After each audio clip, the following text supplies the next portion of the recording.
testing that's supine. So I think they're all important, but it's definitely one thing you want to get comfortable with for sure.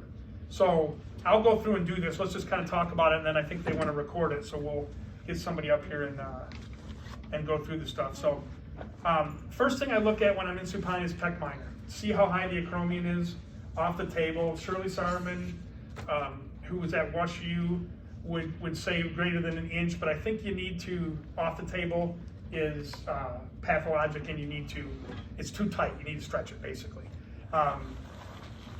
You got to give a little bit. I mean, there's people that are just thicker back there, and so, but it's a guideline, and when you see it with one side versus the other, or you're up, 3-4 inches, you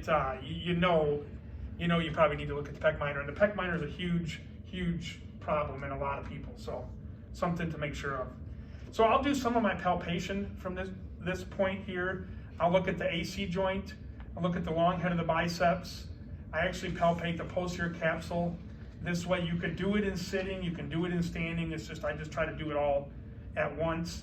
I'll look at the subacromial space, palpate there, and then maybe if I have them supine towards the edge, I'll just drop the arm off and palpate that supraspinatus tendon to try to get it out from under the acromion.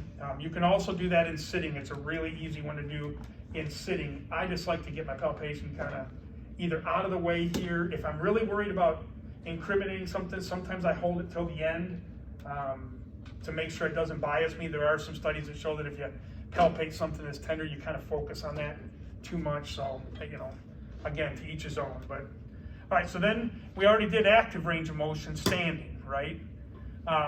Now I want to do passive range of motion. It's usually one of the first things I'll do in supine because it does give me a lot of information, and maybe it'll tell me which direction to go with my special testing combined with the active range of motion. All right, so then I'll take passive range of motion. I'll just usually take them up into flexion, just kind of watch everything. I'll bring them down, bring them out into 90 degrees of external rotation. I'll externally rotate them. I'll stabilize, make sure I'm not getting too much motion at the scapula. Internally rotate them. I'll do an AC joint provocation testing where I bring it across into horizontal adduction. All right. This would be where you could do the Hawkins-Kennedy because you're already in that position pretty much to bring it across. So then you might as well just add the internal rotation and or the compression distraction. Okay, so that's just kind of, you get, AC joint kind of knocked out, one provocative test. You get subacromial impingement knocked out in a matter of about a minute or 30 seconds even. So that's just kind of a good combination there. Now, if I'm worried about any posterior instability, that's where I would go ahead and do the tests, the posterior labral tests. When you're doing your external rotation, I think we talked about it over here. Let's say you take somebody and you put them back into external rotation and they get that apprehensive, they don't like that, that feels like it did when it popped out. Well, then you can do a relocation test. Okay, so somebody hop up here just real quick, just so I'll do it real quick. Lay up here on your back, please. Okay, so I'm going to take them here, all right, and I'm going to take them into external rotation. So all I'm doing is just measuring passive range of motion. I'm just measuring passive range of motion. Okay, and if he would get real apprehensive here, and he doesn't like that end range external rotation, that can be a sign for an anterior instability or an anterior apprehension. So what I would do is I would have him over this way more, but I'd take him to that position. Yeah, I don't like that. And then I'll posteriorly glide the humerus on the glenoid, trying in that scapular plane, and if he says, yeah, that feels a lot better, and then I'll give you a hint, don't release it quick, because if you release it quick, they're not going to like it if they have a true anterior instability. So it's just another thing you can do when you do the passive range of motion. If they have apprehension at end range external rotation, then add that relocation test. It's another thing you get done without having to get them in a different position. Okay? All right, and we'll do this whole thing real quick so you can video it too, all right? Okay, so then we've got posterior instability testing. There's so many of them. I'll go through and show you the ones that I do. We just talked about the apprehension test. The Meister test, I know we talked about with you guys in the back.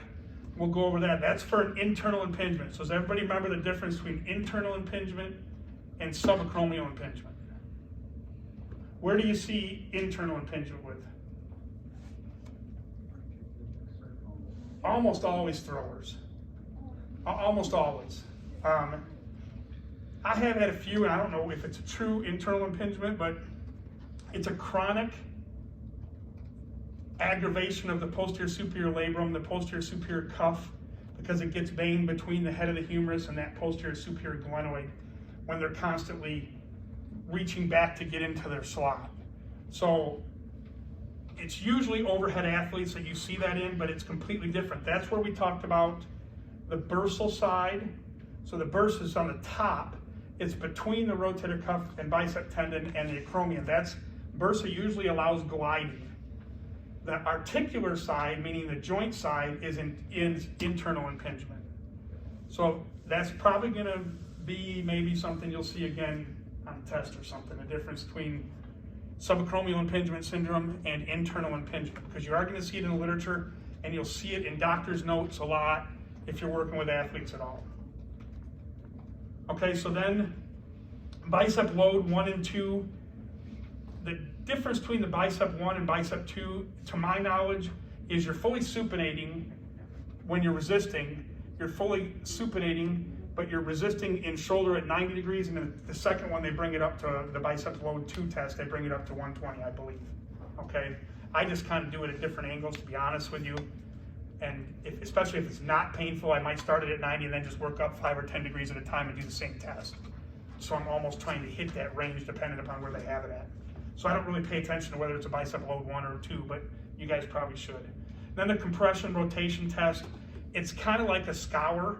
You get axial compression through the arm, and then you just rotate. So you're kind of trying to scour and compress that, so you're trying to catch that labrum, almost like a McMurray's test or an Apley's compression test at the knee. All right, so we'll go over that too. And I think that's all of them. So do you guys want to break up and practice and then have somebody come up? Or do you want to have somebody come up and then want to have somebody come up first? Okay. Yeah, let's have somebody come up. All right, fair enough.